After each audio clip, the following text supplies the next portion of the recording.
92.3 Radyo 5 True FM. Dito tayo sa totoo. Mga kapatid, oras na natin, it's 15 minutes makalipas ang alas 12 ng tanghali. Welcome na nga po sa ating H2H o Heart to Heart. At syempre mga kapatid, huwag kalilimutan, i-share na ng i-share ang ating live streaming as in now na. Kung ayaw malasin sa love life, para sa lahat ng mga naghahanap ng jowa, kung ayaw nyo malasin, naku, mag-share po kayo. At para naman sa mga may jowa, kapag ka hindi nag-share ng ating live streaming, kakaproblema daw. Jeff Batlanggaw, nakapag-share ka na ba? Rema, share na kayo ha. Oo, ayan ha mga kapatid.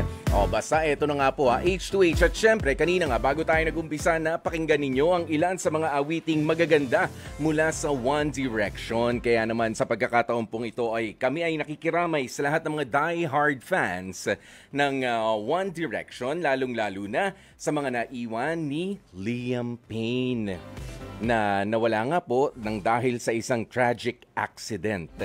Opo, napakabata. Ay, napakabilis po ng buhay. Kaya naman, yung mga nandito, magkakasama pa. Okay, alam ko, di ba, mga, yung iba fan lang daw sila pero naiiyak. Lalo pa yung mga totoong mga kakilala, mga nagmamahal. Kaya halika na, i-enjoy natin ang bawat araw na tayo ay magkakasama mga kapatid.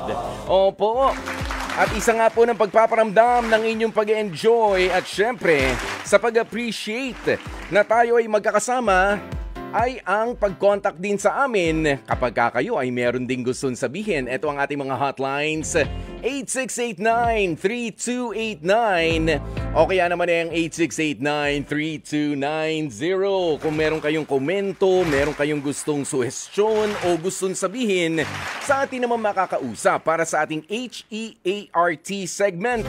Alam nyo naman ho dito sa HEART segment natin mga kapatid ha. Tila mayroong mga problema talaga. Kadalasan mga problemado eh. Kaya eto na. Papipiliin natin sila mamaya. Ano ba ang gugustuhin? Yung half and half na desisyon? O yung i-evaluate muna? O yung approve na approve? Sige, patatawarin na. Okay na ulit tayo. Lika na, kiss and makeup na. O yung reject, as in ayoko na, suko na ako sa'yo, sobra ka na. Or yung letter T, I try again. Ayan. Kaya naman sa ngayon, sa oras nating 18 minutes, makalipas ang alas 12 ng tanghali, umpisa na nga po natin ang ating HEART segment dahil isusubo na lang. Isusugal pa. Isusubo na lang, isusugal pa sa online casino. Yan po ang araw-araw na problema nitong si Ressa sa mister niyang si Donnie. Kahit halos kapapanganak pa lang pala nitong si Ressa sa kanilang pangatlong anak, parang pakiramdam niya nabibinat siya nabibinat dahil sa matinding stress na ibinibigay sa kanya ng kanyang asawa na si Donnie. At bukod pa nga dyan mga kapatid, madalas din daw na magtalo na itong dalawa nang dahil nga sa pag-online casino nitong si Donnie. Kaya ngayon ay kausapin na natin si Ressa ng Bacolod City, 30 years old. Magandang tanghali sa iyo, Ressa. Magandang tanghali po, Kuya Poy. Yan, gano'n na kayo katagal na nagsasama nitong si Donnie? Nang 7 years na po kami, may 3 anak po. 7 years pa lang, nakatatlo na. Ilang taon na yung panganay ninyo? Ha? Magsa-7 na po. Magsa-7. So, siya talaga yung marka ng umpisa ng relationship ninyo. Tapos yung pangalawa, ilang taon? Ang 3 taon. Pangalawa, 3 taon. Ayan, sinusulat ko. Tapos ito, kapapanganak mo lang, ilang buwan pa lang. Magdadalawang buwan pa lang, Kuya Poy. Nako po, oo, ang babata pa. Ayan, kailan ba nag-umpisa na mahilig itong si Donnie sa pag-online casino? Nung bago pa lang kami, na isa pa lang aming anak, ay nagsusugal na siya. Pero hindi naman gano'ng nalulong, pero tuloy-tuloy lang. Tuloy-tuloy. Pagka ba nananalo, nararamdaman mo? Ha? O, pag nanalo, yan ang pinagawa na dahil kapag nanalo, minsan, uuwi naman sa bahay na may dala, minsan, Yun. natatalo, yan ang pinagawa namin. Pagka natatalo, hindi umuwi. Pagka natatalo, ramdam mo rin, nalulungkot. Oo, ganyan. Oo. Pero bago pa lang talaga kayo... nalulungkot.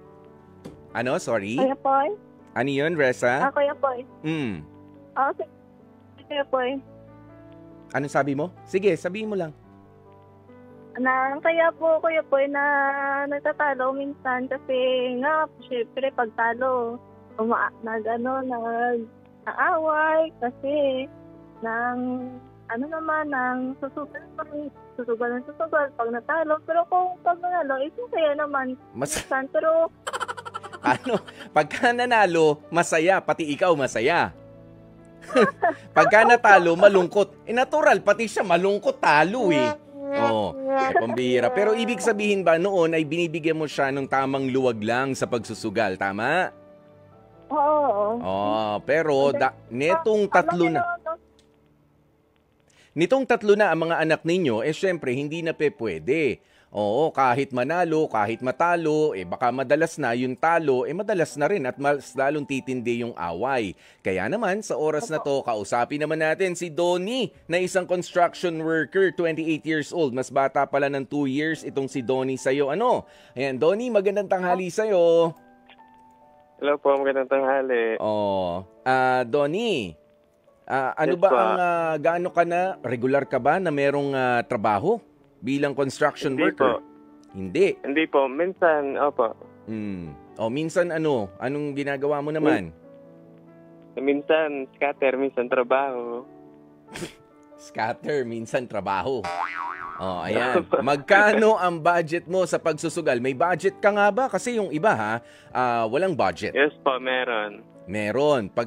Kumbaga parang pagka natalo ko na yung 300, kapag natalo na yun, tama na. Ganyan. Nilalagyan lang ng limit. Meron akong kakilala ganyan eh. Pero, ikaw ba yung, hindi, sandali, lalagyan ko pa ulit ng 100. Ayan, lalagyan ko pa ng 150. Ayan, ganun ka ba? Hindi po. Yung limit ko po is 1K every week. Iba. 1K. Magkano ba ang kinikita ng construction worker ngayon sa isang buong linggo, Donnie? Minsan 4K, minsan 5K. Ang kaso nga, itong si Reza, sabi nyo ay meron na kayong 7 years old na anak, 3 years old, tsaka 2 months. Meron po. So nag-aaral na yung 7 years old. Papaano yan? Sabi mo, hindi rin naman regular na meron kang construction project na napapasukan. Ba't hindi ka nalang maghanap ng hanap buhay kaysa sa online casino mo? Ano naman po nalunong. Ganon. Nalunong? Sino ba nagyaya sa'yo? Parang natatawa ka na sa sarili mo, no? Alam mo mali, no? Alam mo mali yung ginagawa mo, no, Donnie? Opo, pinagsisihan ko nga po yun eh. Ayan. Mali po ng nung ginawa ko sa sarili ko. Ikaw ba, Donnie, sa totoo lang, alam ba ni Reza yung pinakamalaking pinatalo mo sa sugal? Alam niya o hindi mo sinasabi pa? Minsan alam niya, minsan hindi. Hindi, yung pinakamalaki. Hindi po. Hindi niya alam. Apo. Ikaw, alam mo ba? Alam po. Ibulong mo nga sa akin, Donnie, kung magkano yung alam mo yung nakapanghinayang talagang binitiwan mo tapos talo? Magkano, Donnie? 3,000 po. 3,000? Opo, sa isang araw lang yan. Sa isang maghapon, 3,000 po, talo yun. 3,000. Talo. Ayan, hindi alam ni Reza yan. Ngayon, alam na niya. Hindi po. Ayan. Kaya maganda na mapag-usapan nyo na yan dahil sinasabi mo, 1,000 lang limit ko. Pero meron ka palang ipinatalo noon, 3,000. Okay? Ikaw ba ay gusto mo rin magbago? Siyempre, may mga anak na kayo, Donnie. At si Reza naman ay... Gusto po. Yun. At si Reza, sabi mo ay housewife. Walang hanap buhay.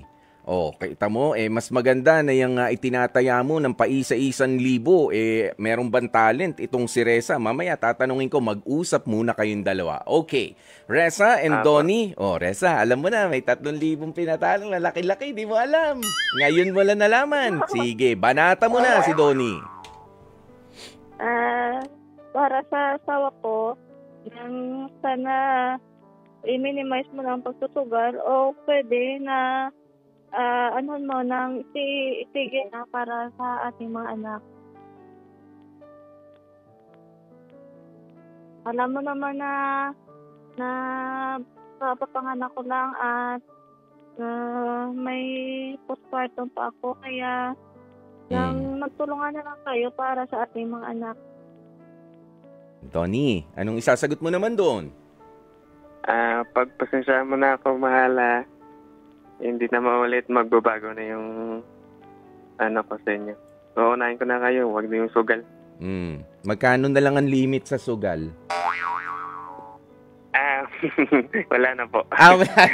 Kala ko katulad ka nung iba namin nakakausap dito, tatawad. Sige, magbabago ako. Wala na po. Magbabago na talaga. Magbabago, pero baka hindi pa bukas, baka sa Makalaw. Ayun, tumatawad pa eh. Hindi na po talaga. Ayoko na po talaga. Oo, hindi. Pero ito na nga yung tanong ko, no? Reza, meron ka bang ibang talento naman kapag luto ka ba na pwedeng makatulong rin para sa income ninyong mag-asawa?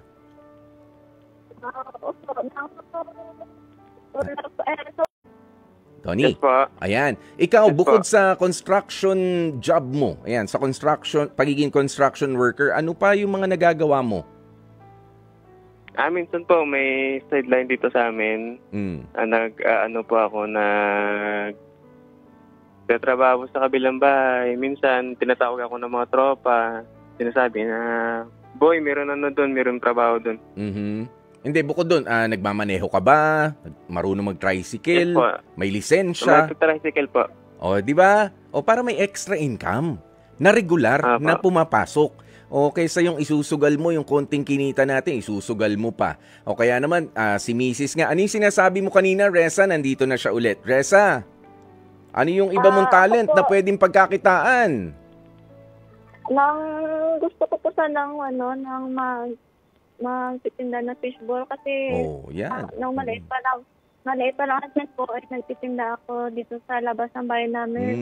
Pero ngayon hindi na magawa kasi may nalagaan ng maliit bata. Pero pag nakaluwag-luwag, bibenta ako dahil magpapatulong naman ako sa aking mga kapatid. O, di ba? Mas maganda yun, Donnie. O, dun mo lagyan ng puhunan o lutuan para pagkahapon mayroong magpapaluto. Kaya Reza, habang binabantayan, 2 months old yung pinakabata ninyong anak, 'di ba? Kapag pwede na, ipunin niyo na lang 'yon. Ha? Pwede pang partneran pa yung mga fishball ng ng chicken balls, ng squid balls, 'di ba? Kikiam. Halo-halo. Pwede rin halo-halo. O, halo-halo. O, hamburger. O, hamburger. Ganyan. Banana Q. O, kamote Q. Ano kaya? Di ba? Pwede. Para hindi masayang yung puhunan. Ha?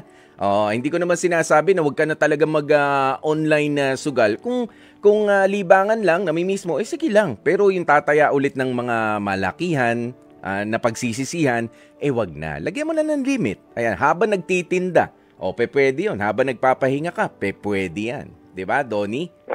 Mapagbigyan lang yung sarili mo habang tinutulungan mo rin itong si Reza. Di ba mas maganda yun? So, ano na ang heart decision ninyo? Ano ba? Letter H, E, A, R, or T? Ha? Reza and Donnie? Hello po. Ano ang heart decision ninyo? Approve po. Approve po. Approve. Paano nga yung kung mahimo lang tani, sabihin nyo nga sa Ilonggo, yung ginahigugma, taka, ganyan. Sige nga, kayo nga magsabihan ng ganon. Siyempre, mahal kong asawa ko, kaya kahit... Hindi, in Ilonggo.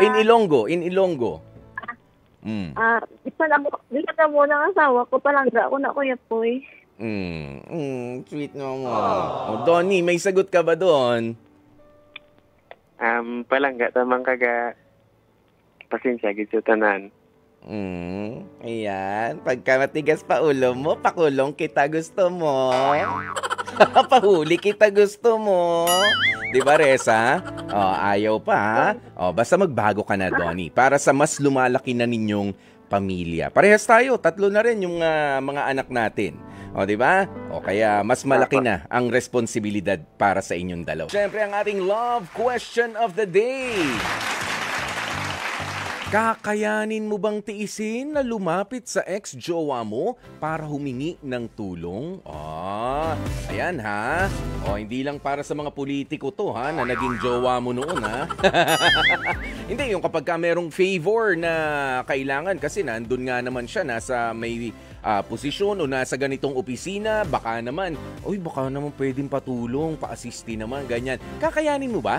Natiisin na lumapit sa ex-jowa mo para humingi ng tulong? Eto ang mga kasagutan. Sabi ni GC, if you're in the middle of a bad situation, there's nothing wrong with that.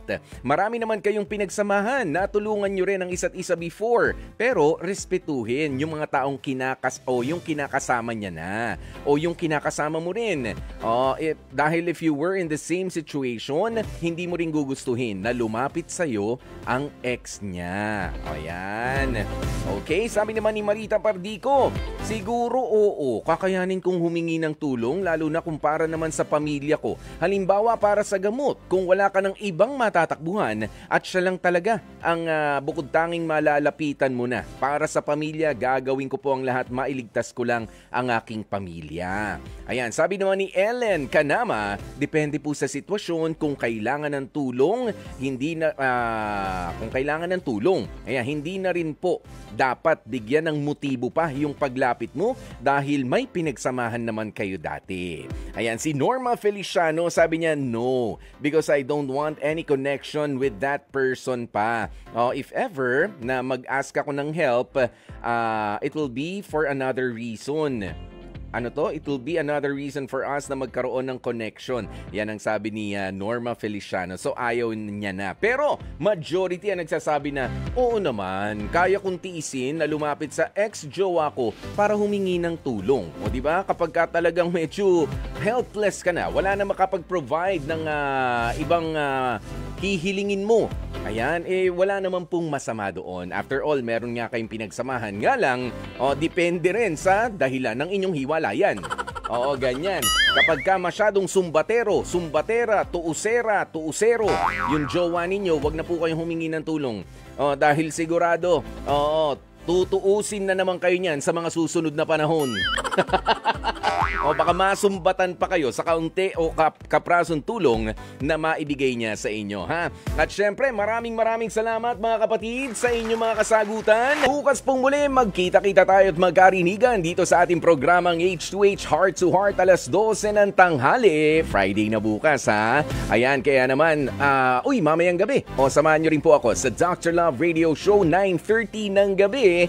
Ako po ang inyong nakasama, si Kuya Poy, ang inyong gwapopoy dito sa Radyo 5 True FM. Dito tayo sa totoo.